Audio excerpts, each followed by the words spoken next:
Ayan. So, synergy, creating a harmonized interaction. So, ito po yung atin pong pag-uusapan ngayong araw na ito, which is actually one of the most important uh, characteristics that we as people, no, must possess, ika nga. But before anything else, these are our objectives, no, para dun sa session natin. Number one, we will try to determine the essential elements that are necessary for synergy. And I surmise these are not new to us. Na alam na po natin ito. Kaya lang po, this is somehow a refresher on the things that we are doing. Then second, we'll try to appreciate the importance of synergy, lalong-lalo ngayon in our new setup, no? And um, we are actually affected by this new setup, and everybody is. Kaya tingnan po natin as to how are we going to appreciate the importance of synergy in our setup today. And then we will try to write our insights on the benefits of understanding synergy. All right? So, sabi nga dito sa figure, 1 plus 1 equals 3. It is said that the whole is greater than the sum of its parts. So, dito po, makikita natin that there is something, no? If we combine our efforts, if we put our efforts together, there is something that sabi nga, the whole is greater than the sum of its part. Ang tanong, how are you? Kamusta po? Kamusta po kayo? Okay, ganito po. Meron po kayong papel na hawak ngayon or anything na pa-square na papel? Meron po? Sige po. Ganito po ang gagawin natin. We'll try to have this activity of checking up our hearts. Gawin po natin, sundan po natin kung ano po yung nasa figures. Okay? So step 1, meron tayong papel na pa-square or pa-rectangle. Tapos po, step 2, all you have to do is to fold it into 2. Kalahati. Then step 3, i-fold po natin into half. 1/4. Gawin natin siyang 1/4. Yung papel na yan. Para lang po tayong gumagawa ng... Familiar kayo sa paggawa ng bangkang papel? Parang ganun lang po. Then, step 4. Itupi po natin siya ng pa-pyramid. Tapos sa nakikita niyo sa figure. Then step 5, kung may gunting po kayo, gupitin niyo po yung gitna. Pero kung wala naman po, just tear it. No? Then step 6, gawin po natin yung nandoon na i-fold po natin yung nasa labas at saka yung nasa gitna, papaloob, para magmukha po siyang triangle na maliit. And we will do the same on the other side, and thus we have our step 7 here. Kung babalik rin po natin itong step 7 na to, ano po ang makikita natin? What do we get? What do we get po? Okay po. Pwede po nating i-type sa chat box natin. Yes, a heart shape, puso. So kaya po ang tanong ko, how do you how are you? No? Check natin yung puso natin. Kasi G, ito yung maganda nating ginagawa no? Alamin natin ang kalagayan natin bilang mga guro. Okay? Now, ngayong nalaman natin na yung puso natin, ang gawin po natin, paglagay lang po tayo ng emoji natin na madalas nating ilalagay, madalas nating maramdaman doon sa gitna ng puso, no? Whether you are happy, you are loved, lovely, you feel excited, sometimes you feel crazy or maybe blissful or sometimes silly and so on, no? We will try to look at as to how we are, no, as individuals, no, not just as a teacher, as a parent, as a brother, as a sister, as a son, as a daughter, as a friend, no, as a neighbor, no. At tayo po bilang mga teachers, we are a lot of hats that we wear, no. Every time na nasa bahay tayo, we wear different hats. Pag nasa school tayo, we also wear different hats. Even pag nasa community tayo, gano'n, no? So, let's try to check on our emotional maturity. So first and foremost,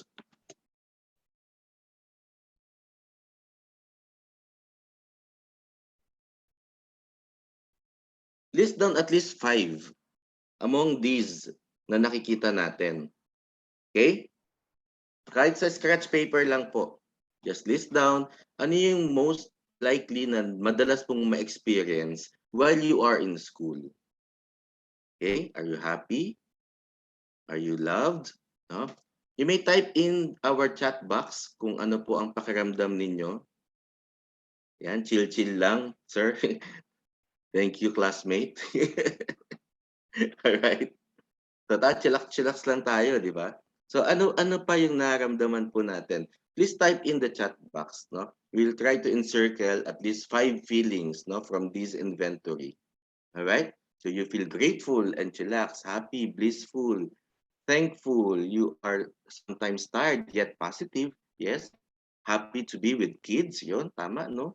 Kasi kalakasan natin to. You feel blissful, hopeful, blessed, joyful. So, sometimes you feel frustrated. Hindi natin mawala minsan yan, no? And we are trying to be positive at all times. All right? Now,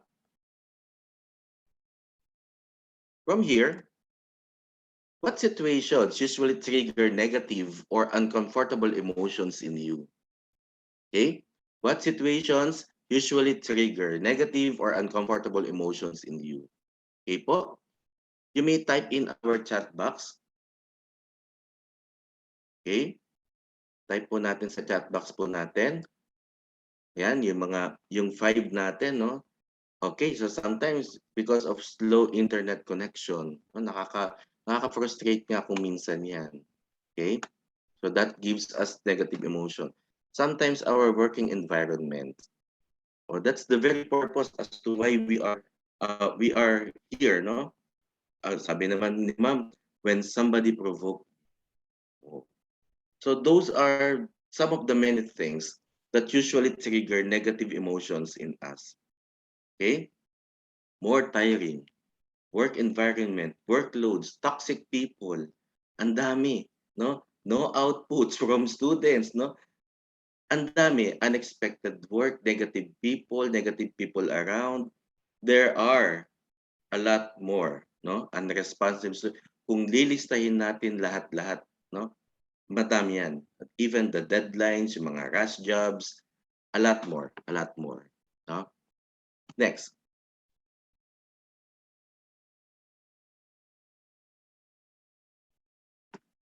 Here's the situation. If a student anonymously posted on Facebook something derogatory about you, how would you react? Or what would you do? Ano po ang gagawin natin? Ano po ang reaction natin? You may type in our chat box po kung ano po ang maramdaman nyo. Minsan binigay mo na yung best mo, wala pa ring appreciation. Okay? Okay, sabi deadma lang, deadma. Alright? No? Deadmahin natin siya. And then we'll try to reflect. Have a reflection on it. Yes, okay. No? Talk to the student. No? That can be, no? NR for no reaction. No, mga millennial na yung mga teachers natin ngayon, no? NR, no reaction. Or sometimes, no? Or sometimes we have to just change our approach and try to resolve the issue.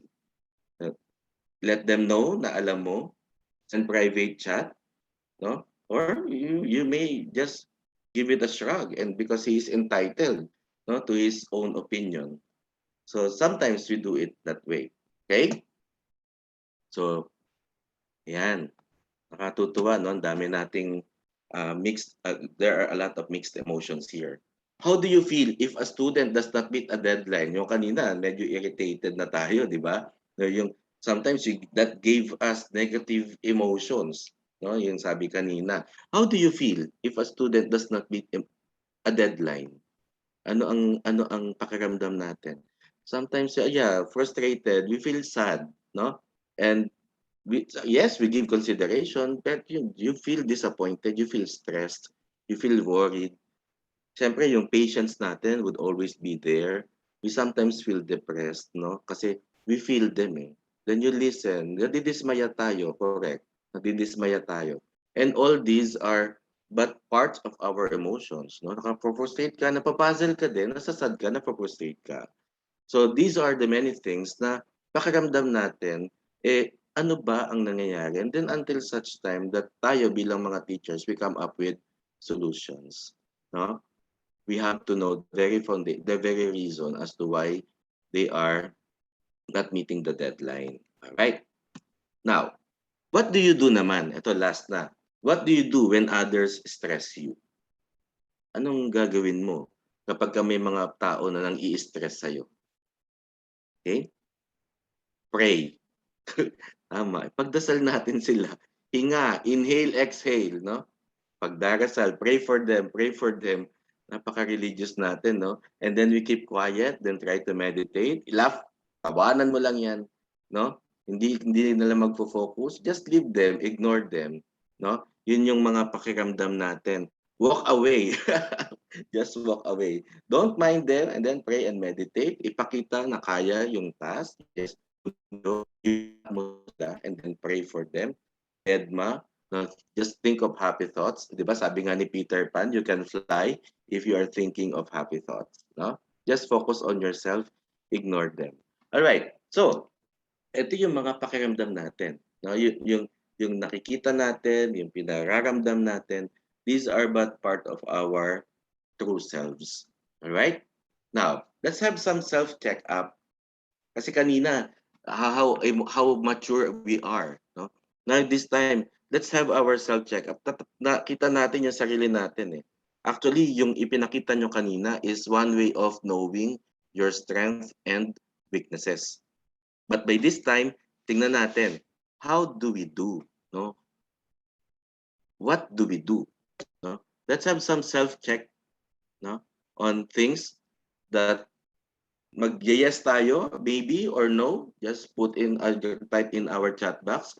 I get along well with other people and work well in groups. Is it yes, maybe, or a no? Yan. Tingnan nga natin.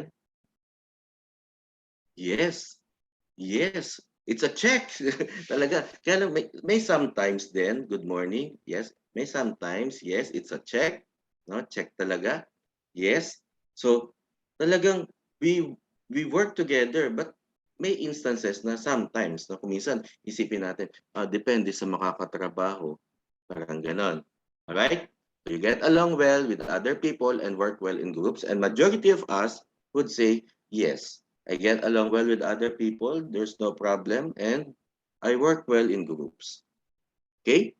Another one, I value the strengths of others and allow myself to learn from them. Do you do that? Is it a yes, maybe, or a no? Okay, it can be a yes. Ayan.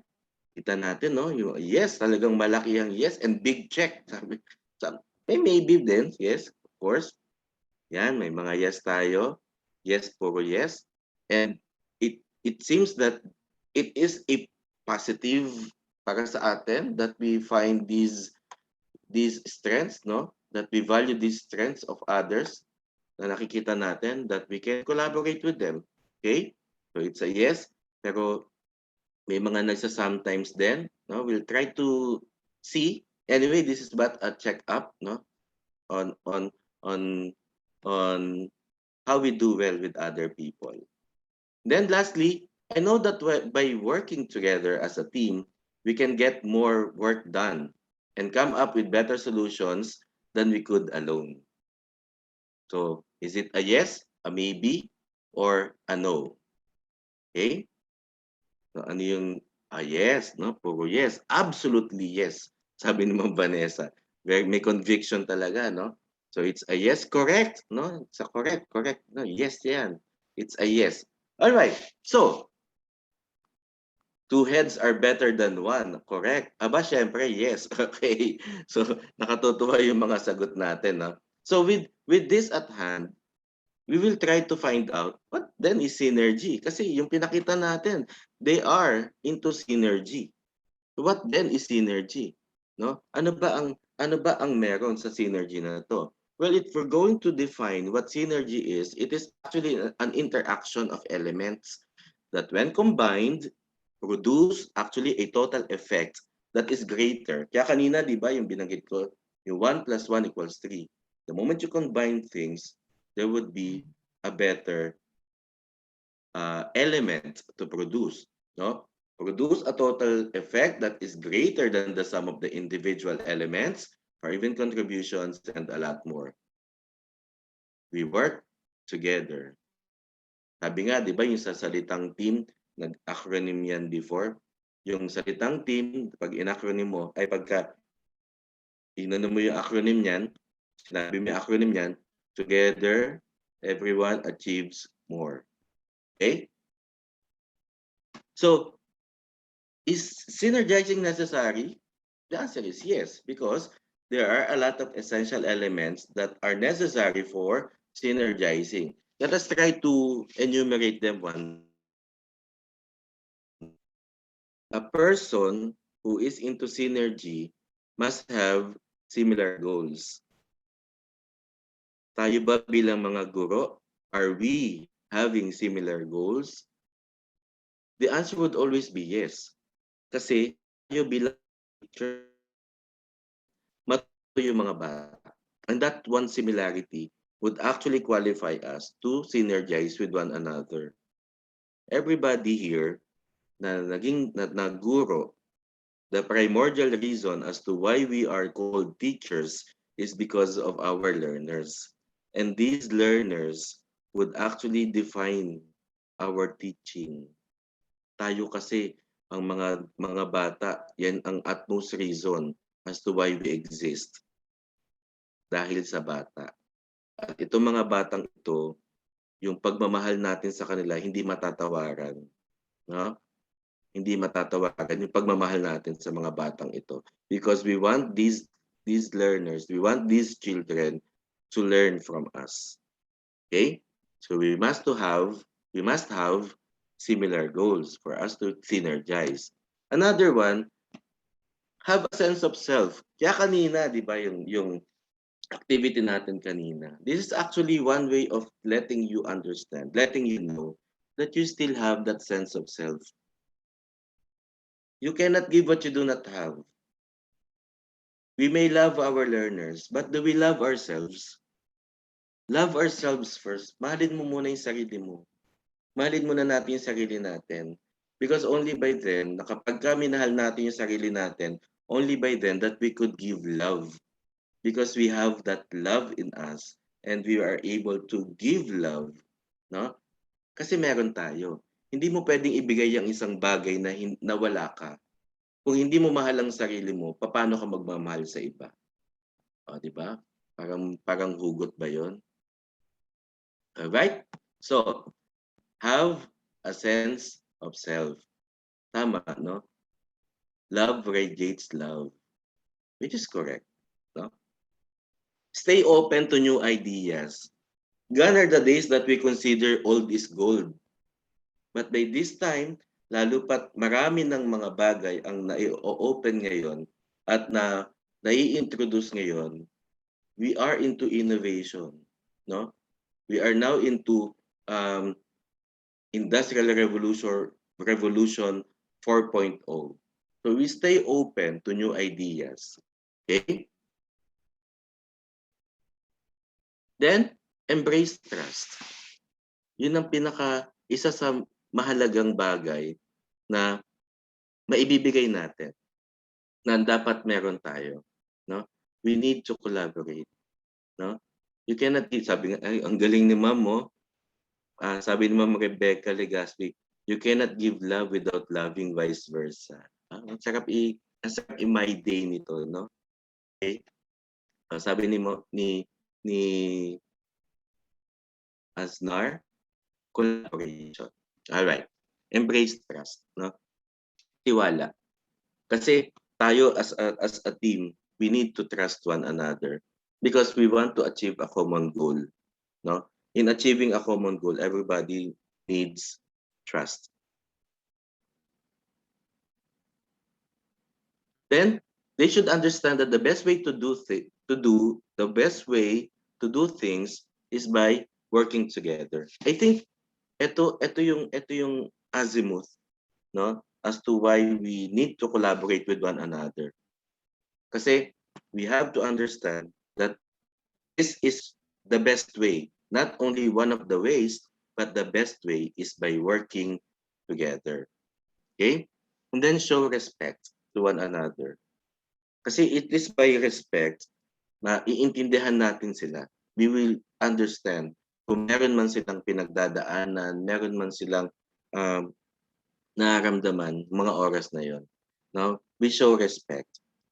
Then, the courage, no, to apologize. Say, I'm sorry pag nagkamali. Kasi by humbling oneself, mas itinataas ka. Diba? Hindi naman siguro masakit bitawan yung 4 ay 5 letter na word, which is sorry. Okay? So, must have the courage to apologize. Then, they should have the aspiration to comprehend others. You take a look at yourself and then try to look at other people's aspirations. You try to look at other people's thoughts, then intindihin natin sila, no? Yun yung mahalaga eh. Kapag tayo bilang mga teachers, naiintindihan natin yung nasa paligid natin, ang sarap ng pakiramdam kasi it may reciprocate kung ano yung nararamdaman din nila para sa'yo. Kasi naintindihan ka rin nila. In as much as naintindihan mo sila. Okay? Capable of controlling the negative judgment. Sometimes ang pakiramdam natin, 'di ba? Pakiramdam natin na tayo judgmental. So sana yung pagiging ano natin, pagtingin natin sa kapwa natin, not on a way na kung papaano sila manamit, kung papaano sila magsalita, kung papaano sila magkaroon ng um, pananaw sa buhay nila, but kilalanin, no? No? Kilalanin natin ang mga tao. Because in synergy, importante na meron tayong kapabilidad na makontrol yung negative judgments natin towards people. Tama, we have to be on the positive side always. Sabi nga nila, acceptance is the key. Uy, thank you ang participative nyo, nakakatuwa, no? Kasi ito yung isa sa mga kinatatakot ko minsan kapag online, kung magpa-participate ba yung mga tao. Pero nakita ko how participative you are. Congratulations sa ngayon pala, nakakatuwa na how you participate. All right. Working together, acceptance is the key. Sabi nga, nobody is perfect. Always be on the positive side. All right. Next, we must have trust in win-win instead of win-lose. So we have to put ourselves, sabi nga ni Sir Aristeo, we have to put ourselves in the shoes of others. And you will start to learn where they are coming from. That is empathy. Tama, Maria Luisa. Thank you. Thank you for sharing your ideas. Thank you for sharing your thoughts. Actually, this is one way of having our synergy in practice. Ngayon pa lang, nagsisynergize na tayo. Because sabi nga, yung panghuli natin, we must have trust in win-win instead of win-lose. Okay? Sabi nga, find a win-win solution whenever possible. There will always be room for improvement. Correct. No? You have to value one's idea. All right? So, these are the different essential elements, no? Para sa synergy. According to Stephen Covey, sabi niya, siya yung author ng 7 Habits of Highly Effective People. Sabi niya, when mutual understanding and respect are present, the spirit of synergy inevitably starts to develop. This is the beginning. And what you are doing right now is actually our way to start up into something that we would synergize someday somehow, no, as teachers, as SDO Manila personnel. There are important things to obtain synergy. How do we obtain this? Number one, give importance to the opinion of others. Just what I have read from the chat box. Ang galing. Tama, no? Our opinion of others matter, no? There's always room for improvement at marami tayong pwedeng maipakita, no, sa kapwa natin. As we give importance to the opinion of others, wala namang mawawala eh kung titignan natin yung opinion ng iba. And then we weigh things. Only by then that as we give respect, we get respect. Respect begets respect. Right? Then take criticism with patience. No? You take it constructively. No? Kapag kami nagbanggit sa atin na nasa palagay natin, we are being criticized, take it with patience. Kasi ang importante dito, we are learning every day, no?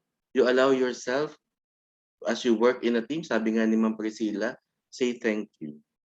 Even you are being criticized, just say thank you. Kasi that would make us a better person eh. And that is correct. Sabi nga ni Sir Bobby's, you cannot please everybody. The best thing here is to have an open mind, no? Okay? Then from there actually we experience, no? We learn from our experiences. We learn from our mistakes. Okay? You know thyself, it is with sense, accept it, and then change. All right? Now, listen to the ideas of others. Definitely, no? Kapag kanina nag-respect tayo dun sa opinion ng iba, but this time, we listen to their thoughts. Kasi, posible kasing may mga ideas sila na pwede naman nating ma-adapt, no? Pwede rin naman nating i-adapt with an O or adapt with an A. Accepting that we are not perfect. Tama, no? Um, Sabi ni, is it Sir Aznar or Ma'am Aznar? No? Accepting we are not perfect and allows us to improve ourselves. We respect others' ideas. No man is an island, sabi ni Ma'am Luisa. No? Be grateful at all times. Negative thoughts and experiences will always be there. Just let it be and let it pass. Because sabi ni Ma'am Rowena, every criticism is a footstool for success. Listen to the thoughts of others. There are actually a lot of listening skills na pwede nating i-possess, no? Kasi there are 5 types of listening, sabi nga, no? Number 1 is ignoring, you ignore. Pero narinig mo, pero in-ignore mo. Second is um, pretending, you pretend to listen. Third is academic, no? Yung pinapakinggan mo, yung something na may matututunan ka. And then fourth is selective. You only listen to words you want to listen to. At madalas mangyayari yan, no? But the most important form of listening is being empathic. Empathic listening because you put yourselves on others' shoe. And then as you listen to the ideas of others, try mong tignan saan siya nanggaling. Ano ang pinagdaanan. So it's only by then, babalikan natin, respect begets respect. More minds, more creativity. No? Value others than yourself. Because this actually, according to Ma'am Ruby, criticism is an opportunity to make us better. Always be positive, sabi ni Ma'am Alice, no? In our perspective in life, which is true. No? Correct. Lahat ng ito na may mga pinanggalingan natin.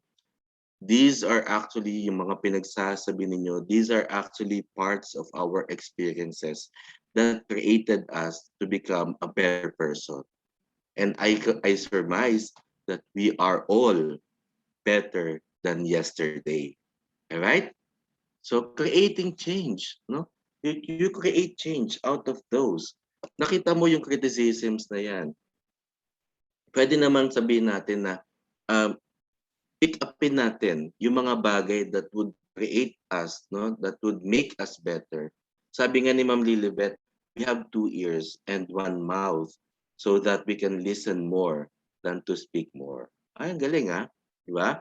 We criticize if you can make constructive one. Why criticize if you can make constructive one? All right. So there is always room for improvement, and this is creating change in us. No, tayo bilang mga teachers, we create change. At tayo yung change actually, because as teachers, we make the difference and we make it happen. All right. Then look for challenging people, which is correct. No, ang mga challenging people, sila yung actually yung mga tao na makatutulong sa atin, no? You become a whole person, sabi nga ni Ma'am Joanne, in spite of others' criticism. Sabi naman ni Ma'am Priscilla, those who criticized us are the people who sees themselves weak, no, mahina on our strength. So we try to look for challenging people kasi these people might be of help also. Wala tayong ano, wala tayong tinitignan na itong mga taong 'to, mga toxic ito. So sometimes we see them toxic people, but try to look at them as challenging people that would make us better someday somehow. All right? Sabi nga, there's no permanent in this world except change, which is correct, sa Ma'am Veronica. No? Sabi ni Sir Aristeo, taking the next step through is, ano yung sabi niya? Nawala tuloy.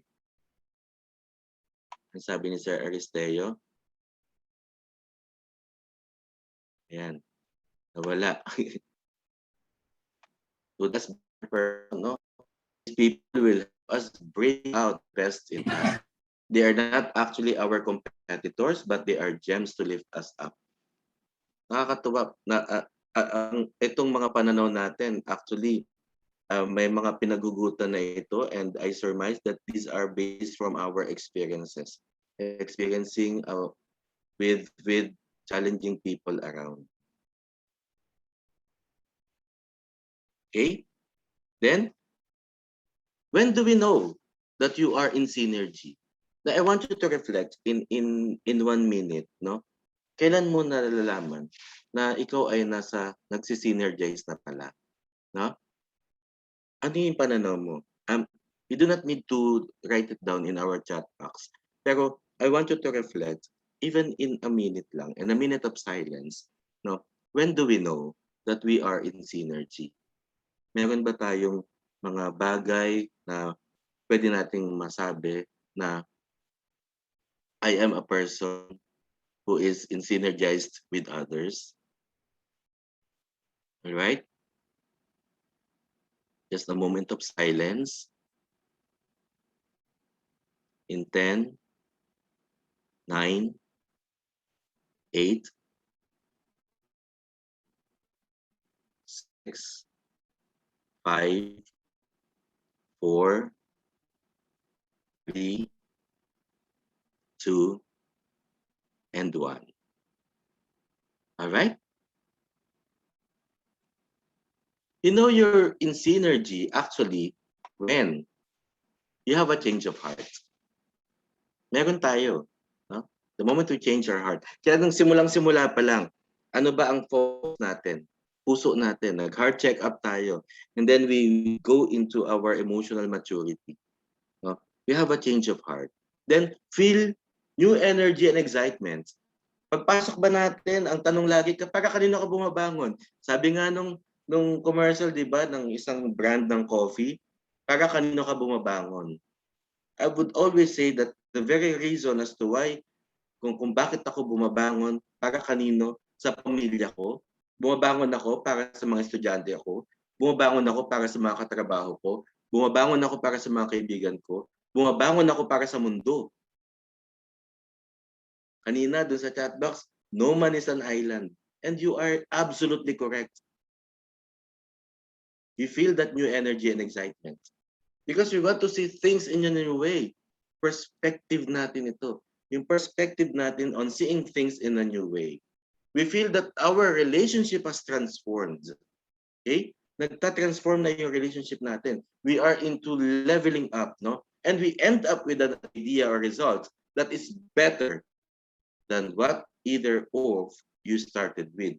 You are better than yesterday. You are better than last week. You are better than last month. You are better than last year because you are a new person. All right? Just have a change of heart. Feel that new energy and excitement.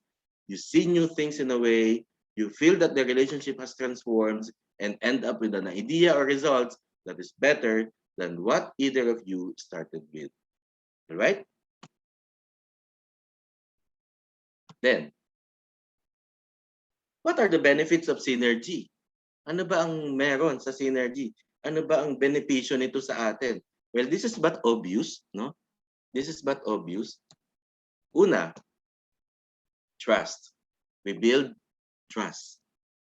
And I think hindi na natin kailangan i-elaborate pa to because these are the things, no, na talagang magkakaroon tayo. No, kapag if we synergized with one another, we were able to build that trust. And we stay focused. Nakapag-focus tayo. Because yung focus natin, we look into the diversity. But despite that diversity, we are united. Kasi we come from different family backgrounds. And yet we are together. We synergize. And we recognize that diversity. And of course, our creativity. No? We are able to come up with new ideas, new things out of being creative, out of being resourceful.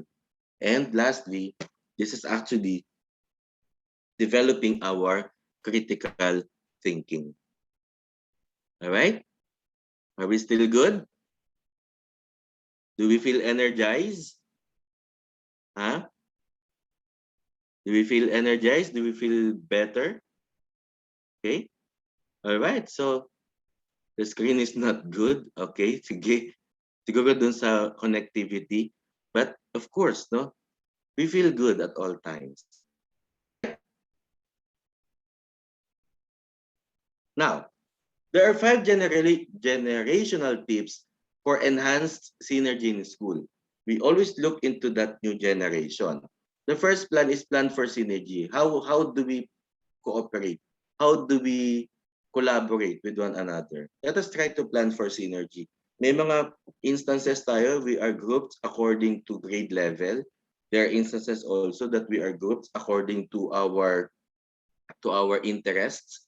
There are times that we are grouped according to our area of expertise. No?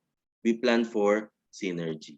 And then mind the generation gap. Minsan, sabi nga nila, yung mga sinasabing old is gold, tapos the new one is, the new one, ang new ay platinum. Don't mind them. But we also have to mind the generation gap para maintindihan natin ang bawat isa. Because I myself, ako, Gen X, no? Pero paano ko maintindihan? Halimbawa, I have a daughter who is already 25 years old. She was born in 1996. So Gen Z siya. Paano ko siya maintindihan? Eh di, sometimes you speak the language of the Gen Z. Likewise, itong mga nasa Gen Z, they speak the language of the Gen X. Kasi through understanding, we were able to mind that generation gap. Walang hindi magkakaintindihan. No? Even yung mga lolo-lola natin, di ba? Yung lalo na yung mga early part of the baby boomers generation, no? Or even in the latter part na May mga kasamahan na pa rin tayo who are still in the baby boomers generation. Then, yung sa generation namin, we are from Gen X. At yung mga sumunod sa amin, yung mga millennials. Pero sometimes may mga part ng Generation X na nag-feeling millennials pa rin. No? No? And we need to understand as to where we are coming from. Kasi only by then that there will be harmony. Then differentiate, so collaborate. Ito yung strength mo, ito yung strength niya, ito yung strength niya, and so on. Then pagsamahin natin itong mga strength na to, and then understand their differences. Understand those differences kasi makikita natin na kapag ka nagkaroon tayo ng full understanding of our weaknesses, of our differences, there will be no competition at all. Kasi we complement. Alright? Then, unveil the generation. No? Kung halimbawa, ang in ngayon ay may mga nagti-TikTok, kung ito yung way kung papaano ma-reach out ang generation ngayon. Bakit hindi? 'Di ba? If this is for good use. Or sometimes kung kinakailangan mag-Facebook to reach out. Ako, kailan lang ba ako natutong mag-Facebook?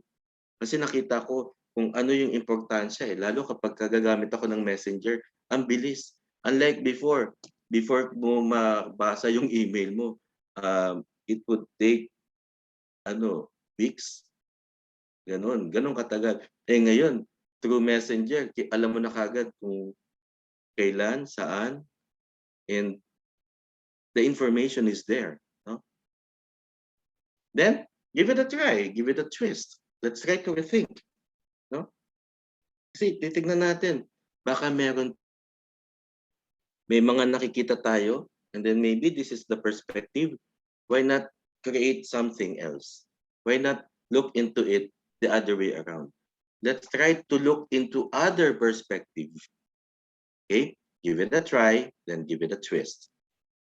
Then according to Stephen Covey, sabi niya, leadership is communicating to people their worth. Because as leaders, makita natin na ang mga tao natin, they are worthy, no?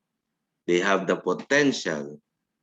And that potential is clearly seen that they come to see it in themselves. Ipaintindi mo sa kanila, ipaintindi natin sa kapwa natin that they are worth, that they have the potential, no, of becoming leaders also someday somehow. Because everybody has the leader within. And with that, thank you so much and good morning po sa ating lahat. Magandang umaga po. God bless everyone. So my topic is about synergy in school, and it has been mentioned by Sir Jojo, this synergy in school. And I would like to go deeper on this in trying to talk about some reminders nga po on how to build harmonious relationship. We as teacher be an instrument in building harmonious relationship. Yung ibang ano ko rito, ibang slide ko actually recycle ko lang pero nakita ko na napaka-importante niya ring i-remind sa inyo. Sige po. Ang school, no? Sabi ng miss ko, bakit school ang ang pronunciation mo dapat school? School, yun po ay team ng mga, yun po ay it is derived from the group of fish, no? Na kung saan it is one way of their behavioral adaptation in order to defend themselves from predators. They move in synchronous motion activity so that they will resemble something that is parang malaki, no, na nakakatakot na organism. Kaya those predators will be hindi sila aatakin. They will not attack this small fish, no? Hindi fishes, wala raw plural ang fish para maka escape sila from those different predators sa karagatan. So my point is, if we will try to disconnect, or we will not move in the same motion. We will cause disharmony, no, in our organization. And when we talk about organization, there are smaller groups, no, that composing this organization that we have. And whether we like it or not, we are in organization. We are in school. So tamang-tama tayo, ang ginamit sa atin is school para mapag-usapan natin how we synergize. Actually, yung synergy is portmanteau ito eh. Yung mga English teacher, alam nila yung portmanteau. Ito yung combination of synchronous and energy. So we should be having the same activity, the same energy, moving towards in one direction, or else madi-disharmonize. Kung hindi ka kasama sa movement na ito, sa direction na ito, you might be the one causing problem. No? You are not part of the solution. You are not contributing to the synergy. No? Okay. So, yun ang challenge sa atin, sa usapan natin ngayon. Hirap magpanggap na magaling sa technology. Anyway, so I believe some of you are aware of this Squid Game, and I have used, I would like to use this kind of game that which I believe some of you have already experienced, the tug of war game during team building. And in our picture here, makikita nyo there are two groups, opposed, the one opposing to one another, trying to outpower, outwit, play tactics so that they will win. So if you are in this kind of tug of war, do you think this kind of game would help or contribute to the building of harmonious relationship? Will this be appropriate that we try to practice in our school, na kung saan we are trying to overpower, outwit, outplay so that we will win? Katulad ng nasabi ko sa Squid Game, it is like survival of the fittest, no? Kung sino magaling, kung sino malakas, nananalo. Kanina nabanggit natin na ang isang association, ang isang organization ay binubuo ng iba't ibang maliliit na grupo. The grade 1, the grade 2, the grade 3, and other small group, mga barkada, mga cliques, mga mga maliliit na grupo na merong kanya-kanyang interes at pare-pares na interes. Kung babagsak ang isang opponent, ang isang grupo, what will happen? Yung pumila ay babagsak din. So, if we are trying to outwit, outpower, no, overpower one another, other groups, hindi tayo nananalo actually. Kasama tayong hinihila rin pababa. Sa game ng tug of war, ganun ang experience natin. Natalo mo sila, pero alam mo, nababagsak ka rin kapag nahila mo sila. Tatama, hihiga ka rin sa lupa, no? Parehas nang nangyari experience nung natalo mong opponent ng grupo. So, the point here is, tingnan natin, paano natin maiaangat ang bawat isa, ang bawat maliliit na grupo na bumubuo ng organization. Hindi para pabagsakin, hindi para hilahin pababa. Our perspective should be, paano tayo makakatulong sa bawat isa. Okay.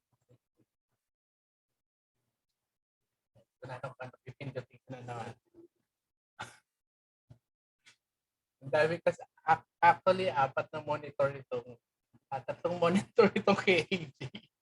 Okay. So, let's have a quick mental activity. Katulad ng ginawa ni Sir Jojo, pinag-isip niya kayo. So, konti lang ito, no? Let's have a quick glance of the title of this activity is Finding a Common Thread. So, subukan natin isipin, sino-sino ang mga kaibigan natin sa paaralan? Sino-sino ang mga ka-cliques, kabarkada, kasama, katukayo, kasama sa lakaran, no? Kasama sa mga galaan, okay? Kasama sa mga seryosong activity. Okay. Siyempre marami, no? marami tayong mga kasamahan, whether we like it or not, meron tayong kasama. We are part of the association or part of the organization. Ngayon, how did you choose them? And what is the reason they accepted you? Or how did they accept you? Okay? So, pinag-iisip po kayo. No? Sana nag-iisip kayo. Paano mo napili ang kaibigan mo ito? Paano mo napili ang kagrupo mo ito? Most likely, dahil nasa grade level mo sila, kasamaan mo sila sa grade level. Pero among the teachers in a particular grade level, meron talaga na magiging ka-close mo. Meron talaga na magiging kabady-bady mo. Okay, paano mo sila naging kabady-bady? At paano kanila tinanggap na body mo sila, ka-close mo sila? Okay? Can you chat the reason? Tingnan ko nga kung nakapag-reflect kayo na mabilis. Ano ang most likely na naging dahilan? Paano mo sila naging kabady? Can you chat? Meron na ba nag-chat? Are you... Okay, hindi ko nakikita kung may nag-chat o wala talaga nag-chat. Anyway, most likely it is because we have common interests. No? We know one another because we're becoming close to one another because of this common interest, because of the strength that we have. It's common also, or the weaknesses that we have, it's common also to one another. Kaya nagiging kabado mo sila. Maraming grupo na lumilitaw, no?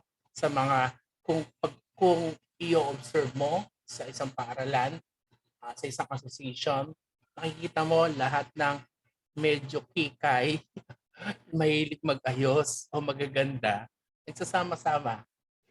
Tama ba?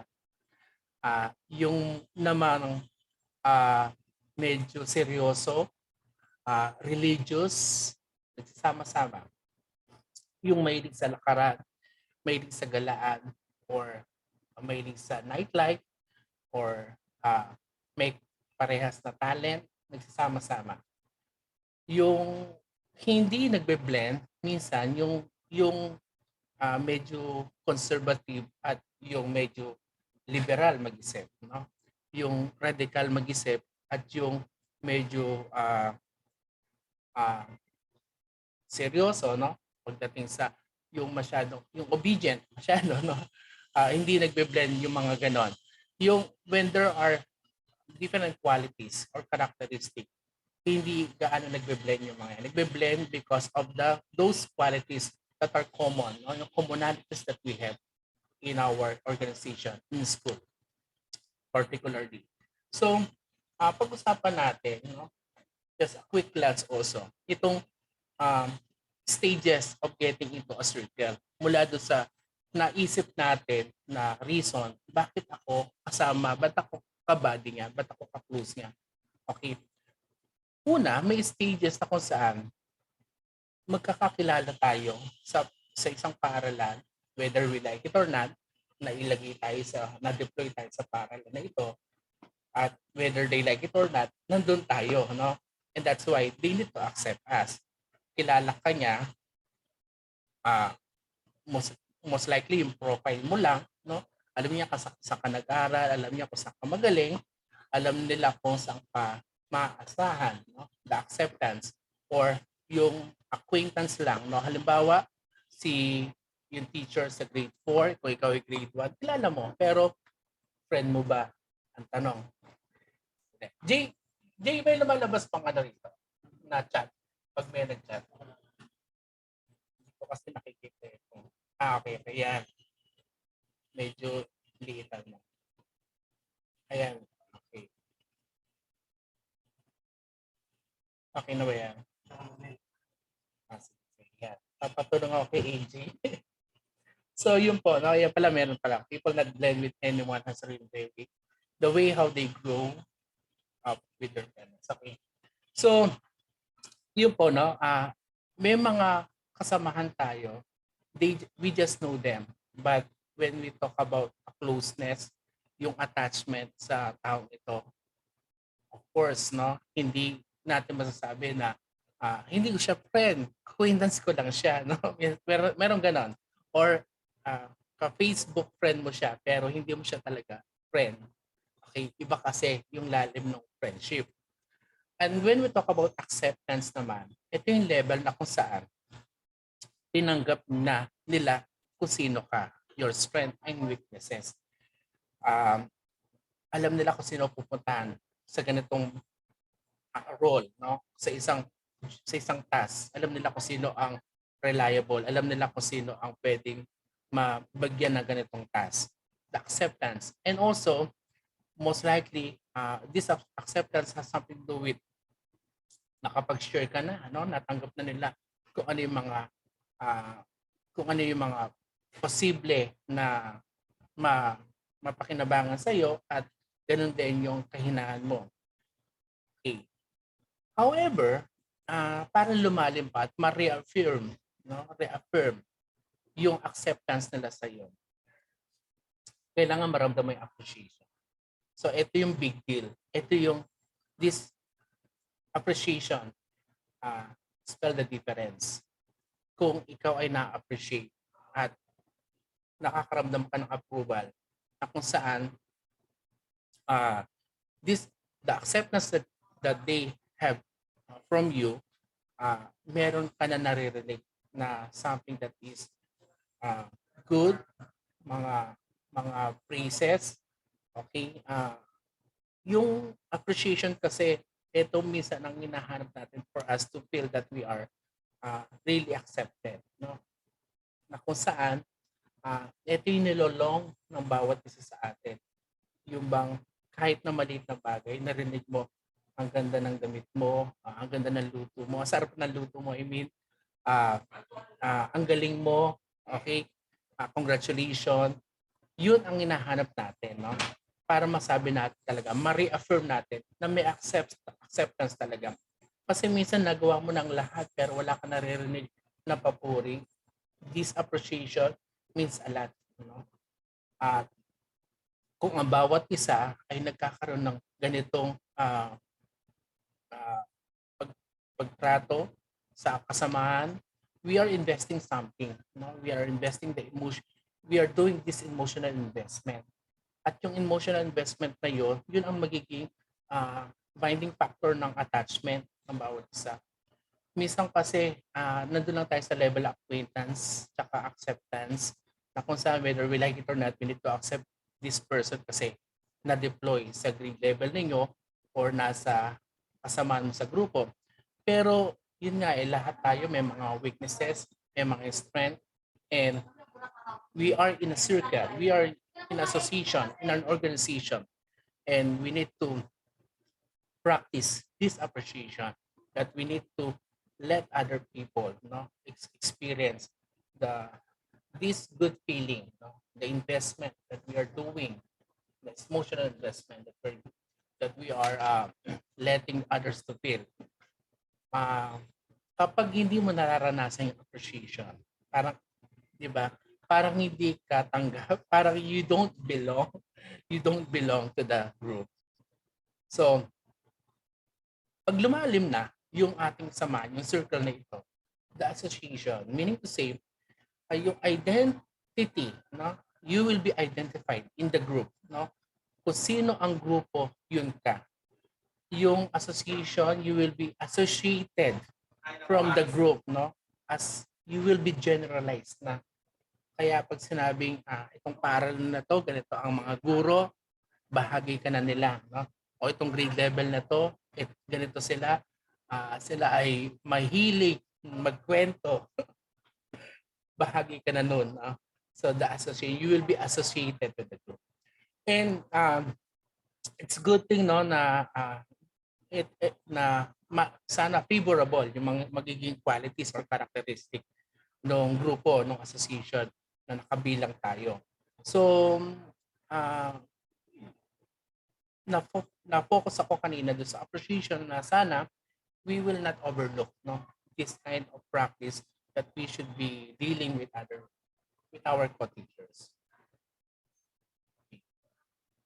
Panalo pa na pipinit ng ulit. Yeah. So from this, let's continue having another quick glance about the negative and positive. No? What is in your mind about the people in your immediate surrounding? So let's have a mental activity again. Mabilisan lang, no? You try to make two columns in your mind, the negative, the positive, or parang like and dislike. And then I'll tell you something sa inyo i-grupo sa negative ba o sa positive. Okay. Like for example, sige, let's start. Your co-teachers in your grade level. Meron kang kinakabit ba sa negative, meron ka ba kinakabit sa positive. So what's your mind? How do you react kapag sinabi your co-teachers? Napapangiti ka ba? Okay. When we talk about your school leaders, the instructional leaders, the master teachers, the school head, the SDS, or yung mga senior, someone who is senior, nasa sila, negative, positive. Okay. How about the non-teaching personnel? Mga non-teaching personnel, nasan sila, negative, positive. Take note, these are the people in your immediate surrounding. Kahit nasabihin yan, may negative, positive, positive. How about your student? Nasan sila? Pupil, student, positive, negative. Sige. So, having this activity in between, no? Sabi nga ni Ma'am Punda, merong negative and positive. So, hindi lahat, may nagtatanong, attendance link po. Hindi lahat nasa positive na column. No? Mapupunta talaga, meron talagang negative na, mapupunta sa negative na column. Ngayon, having this classification, sino ang mas marami? Nasaan ang mas maraming tao sa column mo, sa dalawang column mo? Dito ba sa negative or sa positive? Okay? Just let's try to self-reflect. Sino yung kapag nabanggit ang paaralan mo, nabanggit ang tao sa paaralan mo, nakabilang ka, nangingiti ka ba? Napapalike ka ba? Okay.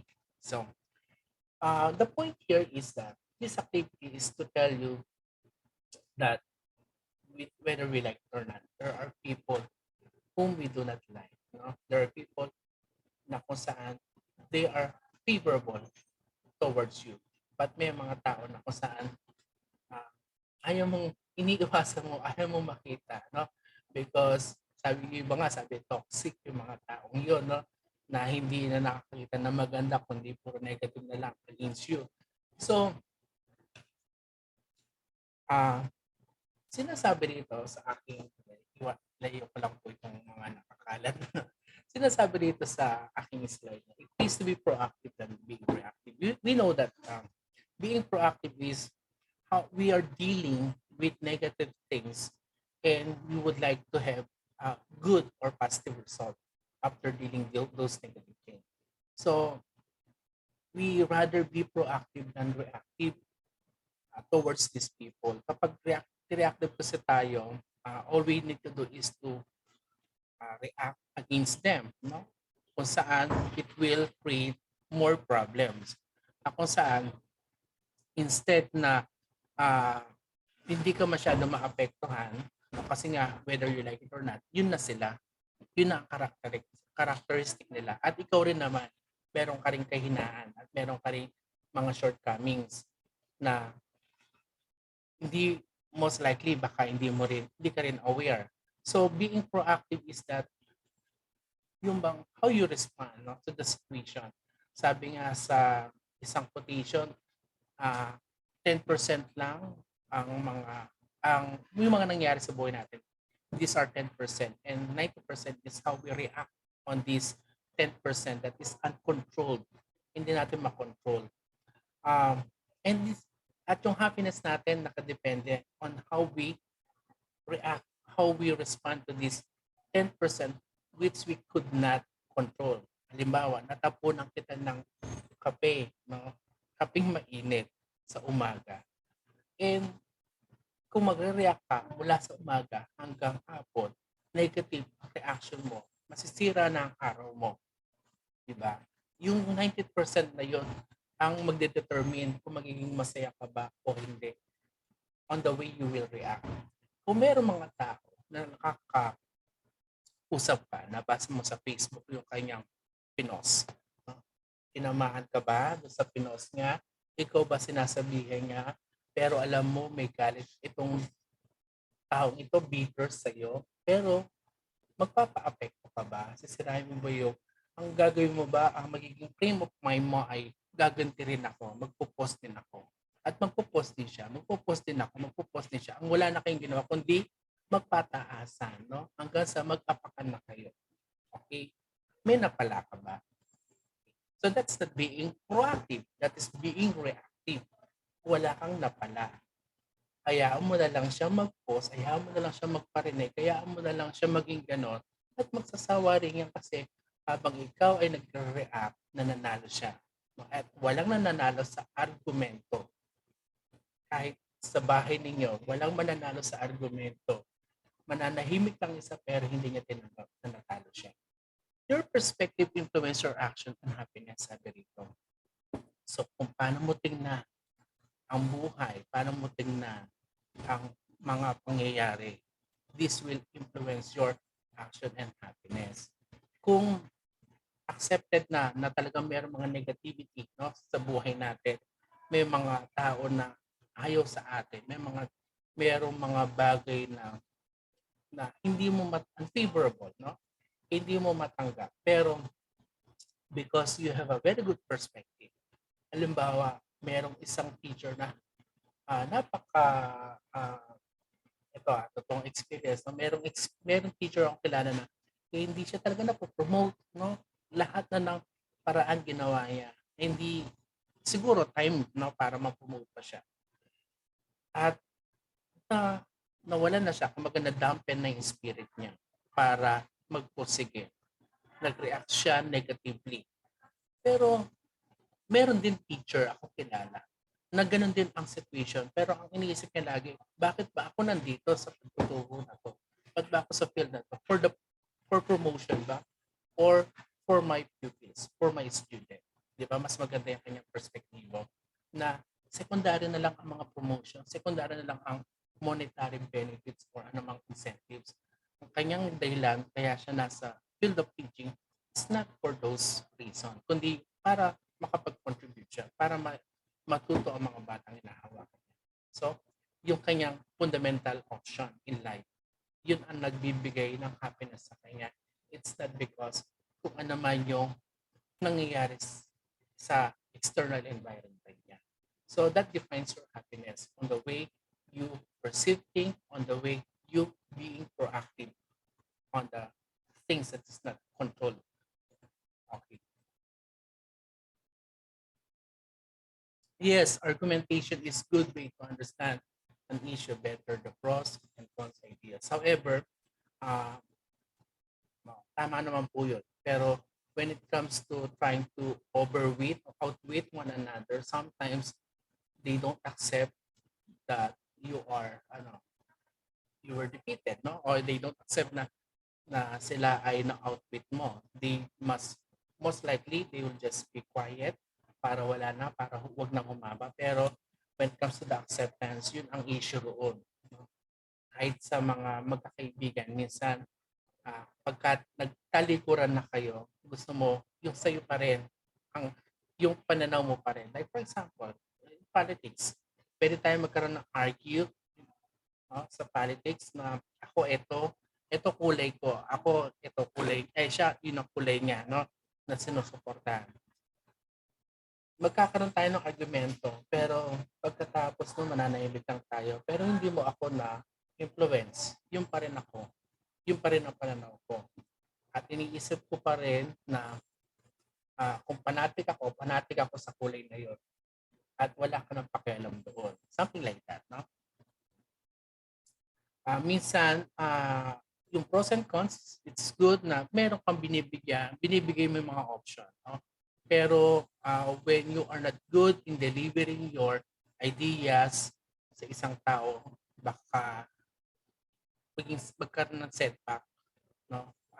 Sana alam natin how we can diplomatically state our idea, our notion when it comes to our viewpoints, personal viewpoints. Ito pa, you are significant. Sinasabi natin sa circle na ito na we are very significant. Maliit man o malaki ang bagay na nagagawa natin, it will definitely affect others. Kahit na kumembot ka lang dyan, maapektuhan talaga ang buong organization, ang buong grupo. So, if you are significant, then therefore, you must be an instrument on how will you build an harmonious relationship. Kung sinasabi mo, isa lang naman ako, hindi naman ako significant, ano ba naman ang mapapala ng grupo sa akin? Nagkakamali po tayo. Bawat isa sa atin ay merong role na ginagampanan. Maliit man o malaki, maapektuhan ang kabuuan. Ano man ang sabihin mo, ano man ang gawin mo, merong epekto ito sa kabuuan. Kahit sa lipunan na lang, no? Let us be sensitive. Those people who are not socially insensitive, kumain, tinapon, kanyang pinagkainan, kung saan. Pero alam mo, di ba, yung tinapon mong balat, sino maapektuhan nito? Kung sabi mo, isa lang naman ito. Isa lang naman yung balat na tinapon mo. Pero maaaring may madulas yan, maaaring maging part ito ng eyesore or maaaring, di ba, yung negative impact nito sa lipunan. Ganun din tayo, no? Kahit na sabihin mo na isa ka lang, pero do not think na isa ka lang. You are very significant. And as a member of the organization, and we are talking about synergy, we should be synchronously working together with one another. Okay. Let's move on.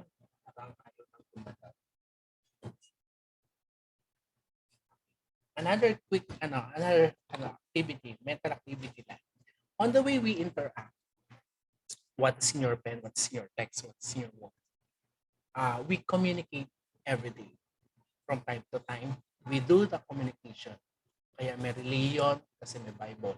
Kaya may sistema ng lipunan, kasi may saligang batas. Kaya mayroong mga organization, may bylaws. Kaya mayroong relasyon, kasi may komunikasyon.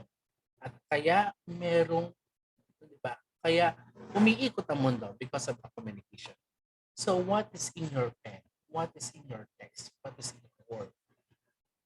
Araw-araw, minuminuto, no?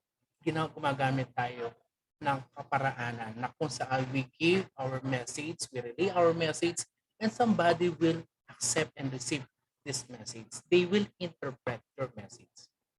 Okay? So, on the way they interpret your message, what happened, no? As they interpret, as they receive your message. Hindi pwedeng lagi sasalta kung walang tatanggap nito. Yung transactional model ng communication, this will become the reference of the relationship. Meron pa sinabi, meron tumanggap at ininterpret yung sinabi mo. So if you are giving favorable or positive words, no, then ang resulta positibo rin. If you're giving negative message, negatibo rin ang magiging resulta. Okay? And minsan may mga non-verbal communication din, no? Kung paano ka yung gesture mo, paano ka how you express your gesture, your action, minsan may mga non-verbal communication. And also, kaya nga mas mainam yung face-to-face talaga kasi may facial expression yung sinasabi mo. Ngayon kasi, nagsasalita tayo or nagte-text tayo, nagchat tayo, yung sinabi mong I love you, walang facial expression. Totoo ba to? Hindi. So, yung sinabi mong lagi kitang mahal, hindi mo alam kung totoo. Pero kung may facial expression yan, medyo mababasa mo kung ano talaga ang intention na nagsabi nun. So, my point here is that yeah, words are powerful, no? They can make or break someone else. So let us be conscious on the words that we are saying, on the words that we utter, no? From time to time. Kasi minsan hindi ngumingiti ang mga tao nakaka-receive ng mga messages mo. Meaning kasi sa'yo, that's okay. Sa'yo, walang, you don't mean what you say. But those people who will accept your message, they interpret it differently. No? Kaya, let us be very careful. Kung araw-araw mo sinasabihan maganda ang isang tao, paniniwalaan ko niya na maganda siya.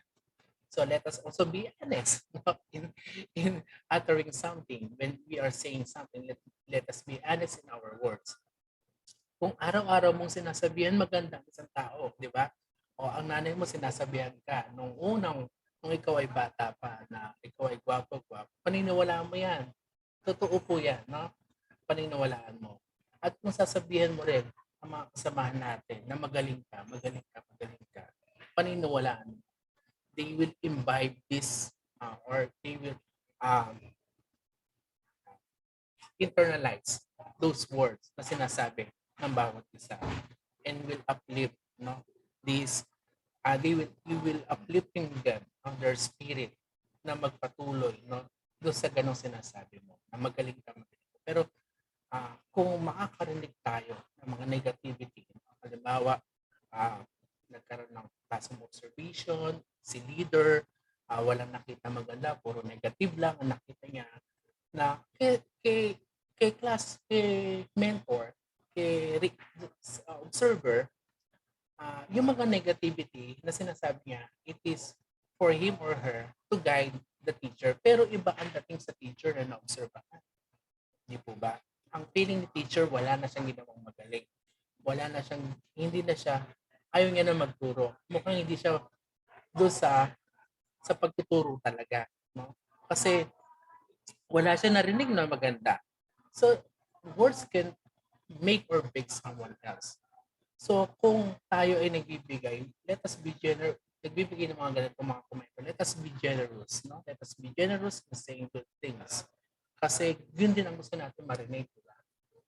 Good things from the others. No? At kung gusto mong sirain ng isang tao, minsan, salita na masakit, di ba? Mas gusto mo pang nasaktan ka physically, mas gusto mo pang nasaktan, sinampal ka, sinuntok ka, kaysa yung makarinig ka ng hindi maganda na minura ka ng isang kasamahan mo na ang tagal mo talagang daramdamin. Di ba? At hindi mo na mabawi. No? Kasi ang physical na pain ay napakadaling mawala. Physical pain, no? Tandaan nyo, physical pain, mas mabilis na mag-diminish kaysa doon sa mga emotional pain. Ang salita ay papunta sa emotion, no? Nagbigay ka ng hindi na napakasakit, na hindi katanggap-tanggap ng salita. Kahit sabi mo, I don't mean it, pero nabitawan mo na, hindi mo na mabawi. At kapag yan ay napunta na sa puso ng isang tao, okay, malaking issue, malaking, yun ay nagiging reason para maghiwalay ang mga dating close na magkaibigan. Okay? So marami kayong, so let us be sensitive with the words that we are uttering kasi they can make or break someone else. At ang mundo, sabi ko nga, ay umiikot because we have words, may mga salita. Kaya hindi nawawala ang mga ang sistema because may salita, no? Ganun kalakas, ganun ka-powerful ang salita. At yun din ang bubuo sa isang tao, ang salita na binibitawan natin sa ating tao. Okay. So, tingnan po natin ito. Jay, nawala yung aking video. AJ? Okay. Ay, tata. Sige, tata. Nakita ko na. Sige po, let's have this short video para mapahinga po kayo sa pakikinig. Tingnan po natin ito. The Heart. Baka napanood nyo na po ito. Pero maganda po itong balikan.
Okay, sige po. So, bago tayo magpatuloy, mayroon akong binabasa ko yung mga chat box natin. Sabi rito, healthy argument leads to better sort of collaboration. Correct po. Sometimes you cannot really avoid having these arguments because of the differences that we have. And we make it a point na we are leading this for collaboration. Kumbaga, there is unity out of the diversity that we have. At hindi mawawalang argument. No? Pero sana yung argument natin na gagawin, let's do it in a professional way, no? Na kung saan hindi personalan but objectively. We are talking about the object, no? The subject of the matters. No? Let us be objective. Hindi siya more on subjective personalan. At sabi ko nga, no, kasi ako po ay nag-handle ng iba't ibang organization, hindi pwedeng walang kumukontra. Okay, may kumukontra kasi pag walang kumukontra, sindikato na ang labas natin. Kung saan lahat na lang ay umuoo sa leader. So kung ikaw ay leader, accept mo na merong kumontra talaga sa'yo. Pero you should know how to handle those opposing, contradicting ideas na ibinabato sa'yo. So, ang mahalaga lang, we will be talking on the objective manners, no? Hindi magiging personal at hindi ka ma-open kung ano man ang mga sasabihin At medyo, alam niyo, ang pinakamahirap talaga ay yung makipag-ugnayan sa tao. Po. At yun din ang nagiging reason, no? At batay sa study, ang dahilan ng kaligayahan ng isang tao ay yung kanyang relasyon sa ibang tao, relationship. No? Kaya medyo challenging talaga on how we blend, on how we synergize to other people. So, yung aming pong dinidiscuss sa Sir Jojo are something that you can ponder, something, these are ideas that or references that you can use as you go along with your association or groups. Okay, nakita nyo kanina ang apat na uri ng workers. There are workers who are performer. They have the competencies. They have the good attitudes. They are, kumbaga, they know where to go, no? To the set objectives of the association. Walang problema sa kanila. Most likely, baka sila yung mga leaders natin. Sila yung mga seasoned teachers natin, no? Kumbaga, they really want to have the good result, no? Result-oriented po mga to. The effective doer, at yung mga magagaling na follower, they are looking uh, towards the set objectives, no? Do sa activities na set objectives ng paaralan natin. They are good followers, they are potential, no? Performer something, potential leader something, and we need to maximize these people, no? They are effective doer because they are contributing to the association. The less effective people, ito yung, kung nakikita nyo sa ating animation, they are providing good, they are providing good things, no? They're contributing good things. However, nagiging liable din sila, nagiging part din sila ng liability. Nagpapabigat din sila. Kaya hindi maramdaman yung kinocontribute nila, yung positive na kinocontribute nila. Pwedeng sila yung mga tao na sasali sa isang activity, sa isang program, pero ang daming angal or sila ang nagiging hindrance para maisagawa isang bagay kasi nga yung dapat niya gawin, yung kanyang sense of accountability ay wala, no? Basta sumusunod lang siya pero yung sense of accountability niya, sense of urgency and sense of responsibility wala. Kung magtagumpay man yung kanilang committee, okay. Kung hindi magtagumpay, okay lang din sa kanya. Hindi siya apektado. So, the less effective people, hindi maramdaman yung contribution niya. Okay? Kaya nabanggit ni Sir, yung collaboration. Hindi magkakaroon ng collaboration kapag ang mga membro ay walang sense of accountability and sense of responsibility. Yung bang they paddle the boat together or they will sink together. Dapat ramdam nila yun. Kapag hindi naging matagumpay ng isang committee, ng isang association or organization or yung task na binigay sa grupo, nararamdaman nila yung accountability nila. Bahagi sila sa pagkalubog o yung pagkabigo ng kanilang association or ng kanilang grupo. The potential trouble source. Ito yung kanina nakita nyo, di ba, sila yung bumabato-bato, sila yung mga potential na kung saan someday they will become the one who will suppress the progress or the development of something kasi sila yung isang gumagawa ng issue, gumagawa ng mga problema, no? Okay, sila ay naman nabibigyan ng mga task, no? Reliable naman sila sa isang bagay pero mas marami yung ginagawa nilang hindi maganda. And there are those who are suppressive person. These people are truly the pessimistic, the cynical, yung mga ayaw sa lahat, ayaw ng progreso, ayaw mag-contribute talaga, no? Ni katiting, ayaw, no?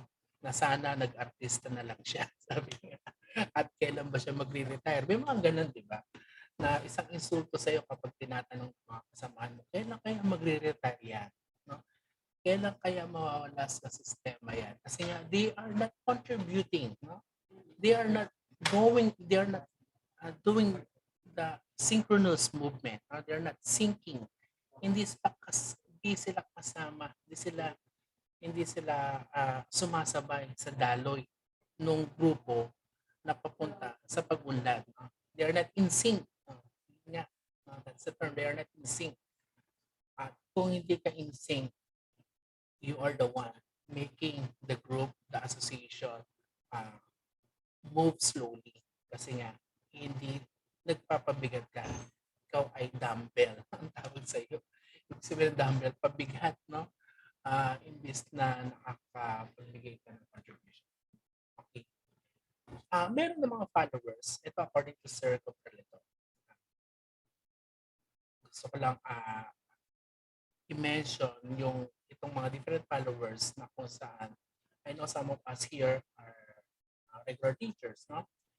Yung mga upholder, these people are the one who are accepting, no, the task without asking, without question, because they know this should be done. No? There should be a good result if they will perform their task. Mga upholder yan. Wala nang day-day kasi alam naman nila na ang guro hindi naman sa due sa responsibility ng guro, laging nandun yung other task. Laging nandun yung other task. No? Minsan yun ang pinakamarami yung other task eh. Huwag natin sabihin, ay, ang kailangan ko lang magturo, ang kailangan ko lang magpatuto ng bata. Pero meron tayong iba pang mga other tasks na sinusunod at dapat gawin na related sa pagtuturo. So, we are the upholder.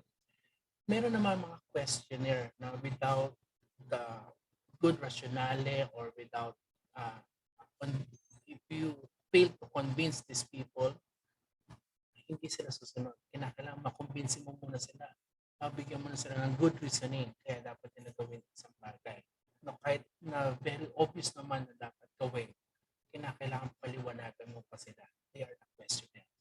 Meron naman obligation complier na natatakot lang sa iyo, natatakot lang sa principal, natatakot lang sa possible na consequence na ibigay sa kanya kapag hindi siya sumunod. Pero yung responsibility niya, responsibility niya wala roon.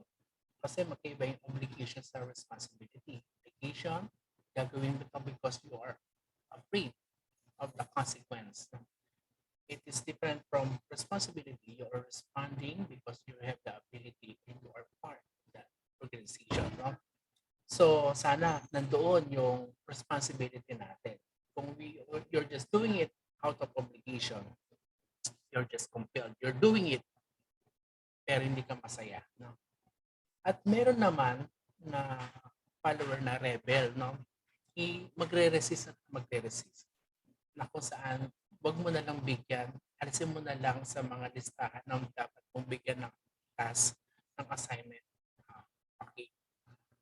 Kasi hindi sila makakatulong.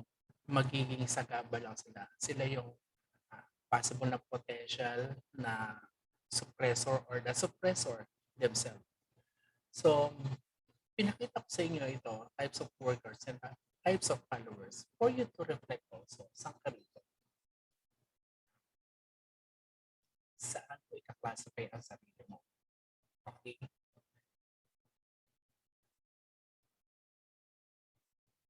So, meron din naman tayong para sa mga leader naman. So, if you're one of the leaders no, in this webinar, you are a teacher or you are a master teacher, let us be an authentic leader na kung saan you are the one posing the unity of the association or of the group. Hindi ikaw ang nagpo-cause ng away, ng dispute. Meron kasing mga master teacher or mga head teacher or mga instructional leaders na kung meron silang konting sentiment, negative sentiment sa isang kasama nila, gusto nila lahat ng kasamahan ay negative na rin ang pagtingin sa taong ayaw niya, dinadamay niya, or kung meron siyang dispute sa ibang grupo, sa ibang grade level, gusto niya yung mga taong under niya ay ganoon din ang pagtingin sa grupong ayaw niya. So, hindi pwedeng ganun hindi pwedeng maging bandwagon effect, no? Kung ayaw mo, ayaw din dapat ng lahat. At kung ikaw ikaw ay leader, sabi nga rito, let us always rethink our leadership image. Pag ikaw ay pag nabanggit ang pangalan mo, ano ang papasok sa isipan ng mga tao sa iyo? Are you the one providing technical assistance? Are you the one who is caring, who is passionate, who is performing the task, no, na expected from you? Okay? Or kung ikaw ay leader, hindi mo, ito ba yung leader na kung saan hindi alam kung saan pupungo? Alam natin, ayaw natin ng ganung leader. Gusto natin yung leader decisive. Alam saan ang direction. Kahit naglalakad ka lang, di ba? Or meron ka sinusundan, nakasamahan mo. Kapag yung sinusundan mo, hindi alam kung liliko o kakanan or tutuloy sa paglalakad, nabubuisit ka. Gusto mo, alam niya ang patutunguhan niya. No? So you have to rethink your leadership image. Increase your self-awareness. We are, sabi nga ni Socrates, an examined life is not worth living. Kung hindi ka nagkakaroon ng self-awareness, hindi ka nagre-reflect sa mga kakayahan mo, competency mo, baka meron ka na overlook na kung saan dapat ay mabigyan mo ng pansin. Assess your values, like and dislike. A good leader should have a good vision, mission, and goal. Personal vision, mission, and goal. A very good fundamental option in life. Kasi, sabi nga natin kanina, we are very significant. Lalo na ang leader. Maraming yung kanyang influence sa ibang tao really matters. Kaya, kung may dalawang leader na nag-aaway, no, may dalawang master teacher, halimbawa, sa situation, sa scenario, na hindi magka-sundo, minsan apektado ang buong grupo ng isa at ang grupo ng isa. Meron din ganong dispute na nangyayari, no? Okay, so let us assess our values. Take action but get support. Okay. Ang isang leader, of course, we see to it na siya ay charismatic. Sinusunod siya, pinaniniwalaan siya. Kaya sumusuporta ang tao sa kanya. Hindi natatakot sa kanya. Hindi niya ini-impose, kundi kasama siyang gumagawa. Alam kasi niya kung paano gagawin ang bagay-bagay. At ito ay kinukoach at mini-mentor niya. Iba ang boss at iba ang leader. Ang boss, gagawin ng mga members niya at ang credit sa kanya. Ang leader, gagawin ng mga members niya, ng constituent niya, yung isang task, kasama siyang gumagawa. Kasama siya. At ang credit hindi sa kanya, sa lahat. Work on effective communication. Yung pinakamahalaga, kailangan kumukonekta talaga ang isang leader. Kumukonekta. At sabi nga natin kanina, words very powerful. No, kung hindi ka marunong kumonekta, hindi ka marunong magsalita, at hindi mo alam kung paano mo i-deliver ang bagay-bagay na positive tatanggapin ng kasamahan mo, ng member or ng subordinate mo, yung isang bagay na pinagagawa mo or gagawin nyo, kapag hindi epektibo ang communication na ginagamit mo, baka mawalan ka ng followers. Baka you're just an obligation complier. They were doing their task because naobligahan lang sila. Instead na sila ay gumagawa ng masaya at nakangiti at natutuwa na ikaw ang leader nila. Mahirap, no? Mahirap maging leader din. Maximizing the core competency of everyone towards attaining our community. Take note the word core competency. This is the very essence of synergy. The core competency. Ang bawat isa sa atin may galing. Merong core competency. Alam mo kung anong core competency mo. Individual core competency. Magaling ako sa practical na bagay. Magaling ako sa communication. Magaling ako sa social na aspeto. Magaling ako sa arts. Magaling ako sa ganitong talent. Meron akong ganitong talento. Those are the core competencies na meron ang bawat isa sa isang grupo. Hindi pare-pares ang core competency. At hindi ito dapat magkompetensyahan. This core competency should be blending. No? Nagbe-blend dapat, nagka-harmonize dapat. A good leader should know how to harmonize this core competency. At the same time, members should also be aware of this core competency. Hindi pwedeng laging siya, inaako niya lahat ng trabaho, kahit hindi niya alam gawin. Dapat alam natin kung paano mapapakinabangan ang bawat core competency ng isa para masabi meron talagang synergy, no, na nangyayari. Without this core competency being maximized and up in an organization or association, you might be having failure in the synergy. So, synergy, collaboration is the name of the game nowadays. Hindi ka pwedeng mabuhay mag-isa sa panahon ngayon. Kinakailangan mo ang bawat isa. At ayaw mo man tanggapin, ikaw ay nandyan because merong tao na naging bahagi ng buhay at nakatulong sa iyo para mapunta ka sa kinalalagyan mo ngayon. So, people around us will tell us, no, will affect our destination. No? We will become triumphant in our career or not. Ay mga tao nasa kasamahan, ang mga tao na tumutulong at nasa paligid natin at tumutulong sa atin, dapat makilala natin sila. Let us recognize these people. And take note, a core competency is the very essence of synergy. The different core competencies should be maximized, should be tapped, very well, properly, towards attaining common goal. Teamwork ang pinag-uusapan natin. Yun yung teamwork. Sabi nga ng teamwork, team means, ano meaning ng team? Together, everyone achieve more. Diba? So we swim together, we paddle the boat together, or we will sink together because we have this sense of responsibility, sense of accountability, and harmonious communication, no? Na kung saan, sabi na nga natin kanina, may mga nag-react, there might be arguments, of course, no? We are aware na merong mga arguments, mga different ideas. Pero we have to deal with those arguments, deal with those differences, contrasting ideas properly towards unity, no? Diversity towards unity pa rin tayo. Na hindi pwedeng mag-iiwalay tayo na magkakaaway. Magkakaroon tayo ng iba't ibang idea pero meron tayong magkakasundo pa rin tayo sa bandang huli. Okay, ito na yung mga practical reminders na gusto kong banggitin sa inyo para matapos na yung usapan natin. Mabilisan lang po ito. Okay. Things to keep in mind when trying to build positive relationship with faculty and staff members at school.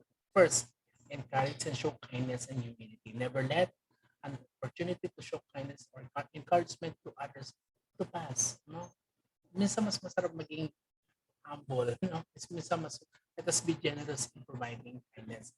Kung meron mang kaaway, let us kill them with our kindness. Pakita mo pa rin ang kabutihan kung meron kang kaaway. Ang hirap, di ba? Pero minsan yun ang pwede mo lang gawin. Kung hindi mo kayang gawin, ignore. No? The best thing to do is to ignore them. Kung hindi pa rin, siguro medyo umangal ka ng konti, pero in a very nice way. Pero wag laging reactive. Let us be proactive. At wag laging ikaw ang bida. Sabi nga rito, let us show humility. Be happy. Every day you go to work, you need to make a choice to be happy. And it is contagious. Kung masaya ka, masaya din ang mga taong makakasalamuha mo. Kung you are, di ba, yung aura mo ay napakasaya. No? Pero kung ikaw ay medyo malungkot, yung aura din na makikita sa mukha mo. At minsan nakaka-apekto, no? Yung lungkot. Pero let us be happy. No? Contagious kasi ang happiness. Refuse to engage in gossip or hearsay. Don't allow gossip to rule your life. Okay? So, connect na natin, i-anchor natin, sinabi natin na words are very powerful. Hearsay, no? Alam natin, sa Facebook lang maraming na-scam. Sa mga chat lang maraming na-scam. Di ba? At marami nagkakatuluyan, no? Nagkakaroon ng jowa, nagkakaroon ng boyfriend, girlfriend because of words. Gano'ng kalakas, gano'ng kapangyarihan ng salita. At kung ikaw magbibigay ng isang salita na walang batayan, isang kwento na narinig mo lang, nagkaroon ng nagpasa-pasa na ang kwentong ito, di ba? Nakita mo lang yung dalawang kasamahan mo na kumakain sa Jollibee at marami ka nang naikwentong hindi maganda at pinasa ito ng pinasa. Okay? Nagkaroon na ng ibang interpretation. Okay? So, let us avoid engaging on gossip. Kasi gossip yan eh. Walang batayan yan eh. Let the water roll off your back. Don't let negative things said about you get under your skin. Hindi natin maiiwasan na may mga negatibo at meron din na natin maiiwasan na merong ayaw sa atin. Eh, ano kung ayaw nila sa atin? Not forget na ikaw ay significant sa association. At hindi lahat ng tao ayaw sa iyo. Ikaw rin naman, meron kang ayaw, no? Among your associate, among the people in your school, no? Pero, huwag mong hayaan, no? Na ito ay, sabi nito, get under your skin, na ay maapektuhan ka. Kailangan, huwag masisira ang diskarte. Watch what you say to people. How you say something counts for just as much as what you say. Okay. Katulad na sinanggit natin, we do the communication every day. We utter words every minute sometimes. At bilangin natin yung mga napasaya natin sa araw na ito, sa mga sinabi natin. Nabigyan natin ng inspiration sa araw na ito. At hindi na natin niloko, hindi natin pinasama ang kalooban. Kasi nga, sabi nga natin kanina, mas buti pang sinaktan mo na ako physically, wag lang emotionally because of the words that you have said. Be open-minded. Do not get into arguments.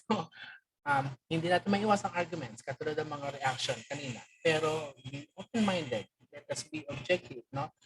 Let us not talk on subjective manner na kung saan you're doing you're saying things below the belt na kung saan na-match lang na. Understand that some people feelings, okay, humor can bring people together but can also tear people apart. Okay, ako may hindi ako magpatawa pero minsan na namimili rin ako kasi baka makasakit, sasabihin ko, baka sa akin nagpapatawa ako, sa ibang tao nagpapatawa. Pero yung pang-o-okray na ginagawa mo ay naging offensive na, no? So, baka, di ba, alam niyo may mga tao nagkaroon ng demandahan sa ganyan lang. Akala nung isa nagpapatawa lang siya, pero offensive na pala. At nagkaroon ng demandahan. Ibig sabihin, nasaktan siya talaga. Don't worry about accolades. Do your best. It's the best you can do. Let others see your work ethics, blah, blah, blah. So, huwag tayo masyadong focus sa reward, sa mga recognition. Again, nabanggit ko nga kanina sa inyo, nandiyan ko hindi para sa mga recognition. Nandito ko sa pagtuturo para magkaroon ng pagkatuto ang mga bata. Hindi for you to get international na recognition. No? Hindi yun ang dahilan. Minsan magagaling pa nga yung mga walang recognition, no? Doon sa mga maraming certificates, no? Kasi nagawa niya na ang lahat. Ang pagtuturo na lang hindi niya nagagawa ng tama, no? Na marami siya extracurricular activities. Kapag, di ba, may mga contest na siya, pero ang hindi niya nagagawa ay yung kanyang main duty, magturo ng tama. Okay, collaborate with your peers. Collaboration is vitally essential among teachers. Don't be afraid to offer constructive criticism and advice with take it or leave it. Okay.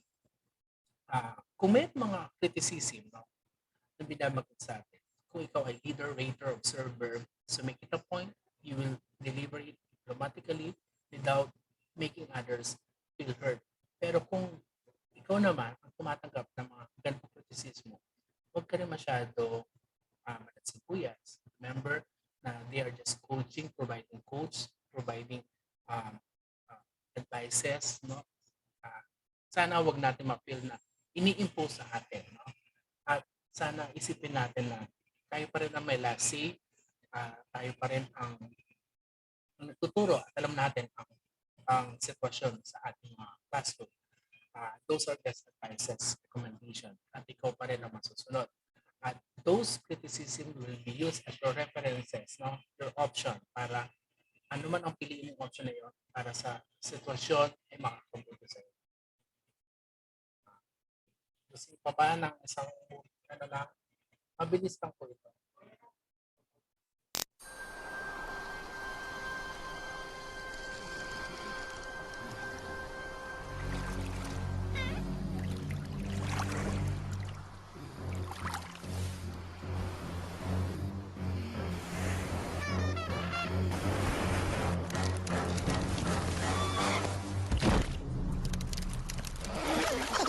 It's smarter to travel in groups.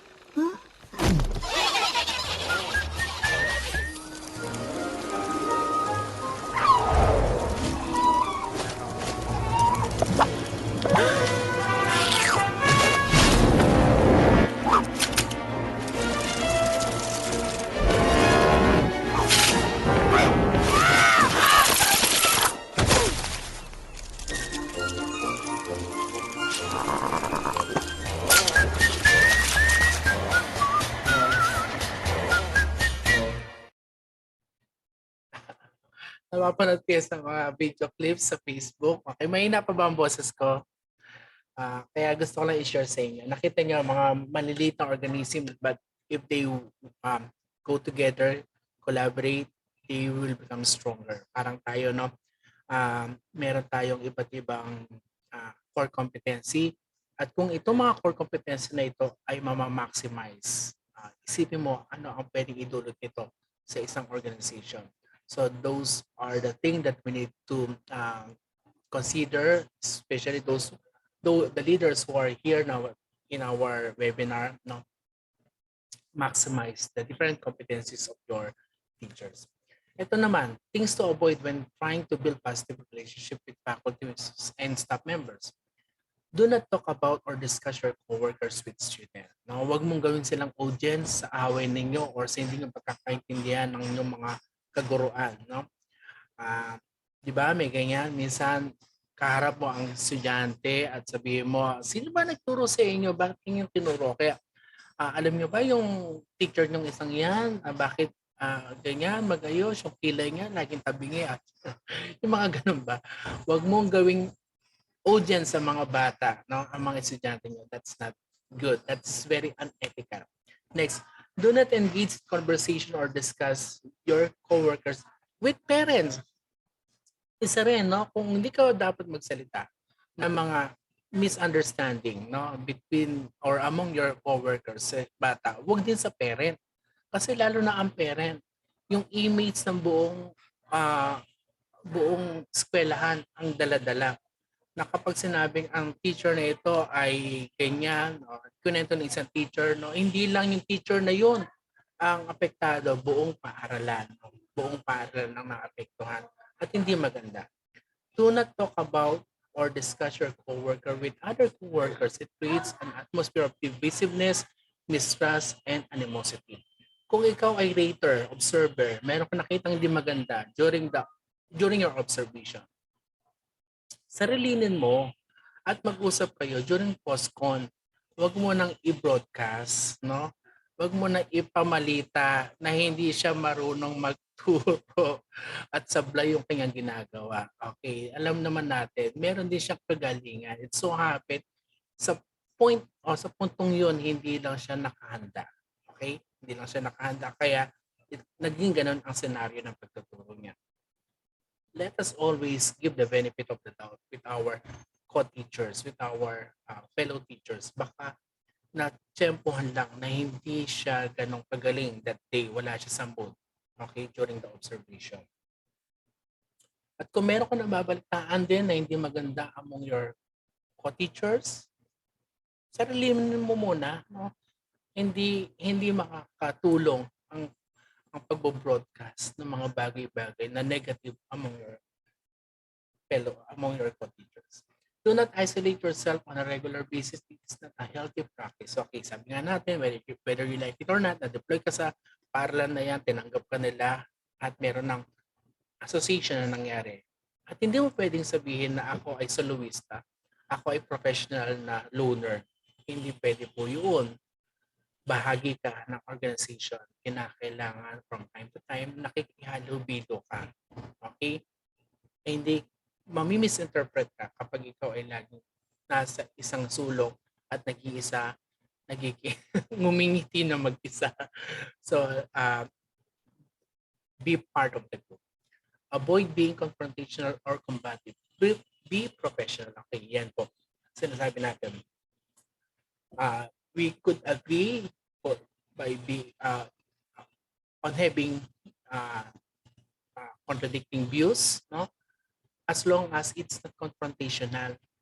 Kung ang statement mo confrontational kagad at kung saan nanunumbat ka kagad, yun combative Meron kagad na sinasabi na mali ang isang tao, no, na nagawa. Combative yun, confrontational yun. Kinakailangan, wag natin i-highlight yung kamalian ng isang tao. Kung meron kang gustong linawin, paglilinaw muna, no? Bigyan muna ng mga reasoning, no? Ano ang naging epekto ng ginawa niya at ano ba, at hayaan mo siya magpaliwanag. Avoid starting, spreading, or discussing gossip. Okay, nasabi na po ito. Avoid being critical. Alam nyo, masarap magsalita talaga. Magkwento ng tungkol sa ibang tao. No? Sabi nga, smart people, bright people talk about ideas. Mediocre people talk about people. Avoid being critical of your coworkers. Avoid them. Build them up, encourage them, offer constructive criticism, but never criticize how they do things. It will do more harm than good. Okay? Avoid being critical. Why are we need to be critical? Why not building them? No? Why not inspiring them? Why not pulling them up? No? Bakit kinakailangan hilain pababa? Kung magiging ganun ang ating association, ang ating grupo, bakit hindi na lang kayo gumawa ng logo na talangka sa group, sa faculty club ninyo, sa grupo ninyo, kung saan gusto nyo walang nakaangat, gusto nyo 3 lang ang nakaangat, 5 lang ang nakaangat, sila lang ang nakaangat, master teacher lang ang magaling. Bakit ganon? Bakit hindi pwedeng lahat ay magaling? Okay? Bakit hindi pwedeng lahat ay isulong papataas at gamitin ang kanilang kakayahan? Okay? So, it is a one way, no, para makita natin, this is a paradigm shift na kung saan hindi na pwedeng sa panahon ngayon ay magilaan pababa. Maraming challenges, mahirap magturo, no? Mahirap ang buhay ng isang guro. And we are giving a lot of unlimited consideration to our students. Bakit kinakailangan pabigatin pa natin ang buhay natin? Because our coworkers are not blending to our association properly. Okay? Ito, last na po ito. Alam po sawang-sawa na kayo. This will be my last. Medyo may mga maling terms lang dito pero maganda ang message.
Why don't we act like peace and stand with each other? Use our talents and skill to work like a team. Make a formation with those who go the same way with one. Take turns with leadership and help one another encourage each one of us to step forward. Just had a wisdom of peace. Okay, our output will be like this. Use your own definition and explain briefly the word team. Kanina na-mention ko together, everyone achieve more. Baka meron kayong mga idea pa and then have a simple explanation of the word team. Baka meron kayong mga takeaways sa discussion namin ni Sir Jojo and that is aligned to synergy, synchronous energy. Okay, with that, thank you very much for listening and bearing with me.